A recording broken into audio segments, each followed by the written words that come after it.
Rupert, welcome back to the festival. Great to have you here. Good to see you again. Yeah. Why should people come to this booth? I noticed that you've got an interesting mix of wines, some modern, some historical. Well, this is a really good example of a wine made from the traditional port vineyards. Yeah. So it's the same fruit we've always put into port, but interpreted as a dry red wine from the region.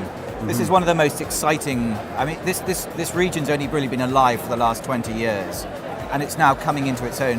It's becoming. So the category of dry reds from the Douro has become very important now. Extraordinarily important. I think of the, it's a third of the size again as port now, and alongside port, we're making these amazingly minerally, fruit-forward red wines from this very intense terroir. So people need to come to the booth and try Chris. Crisea, this is a wine we make with the Pratt's family, former owners of Coste d'Estournel. Yeah. We have a 50-50 joint venture. Yeah. It's like a vin de garage, very small production, maybe 10, 11,000 cases across the 3 different wines. But this is Wine Spectator Top 100, so it's pretty good stuff. Well, let's talk historical wines too, because I think just looking at the color of this tawny, this to me really speaks to the origins of port. Tell us a bit about this tawny. So this is probably one of our most successful bottlings in the port industry today.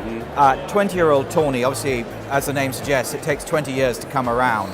But it's a wine that just has, it's so great because port, port's born a big, dark, ruby, rich wine. After 20 years in the cask, it mellows, it softens.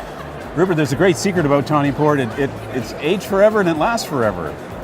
This wine's seen so much oxygen in its development period in the barrel that once you open the bottle, you can keep it open for weeks.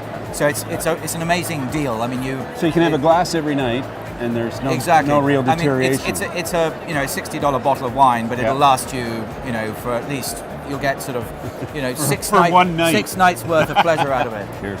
Cheers.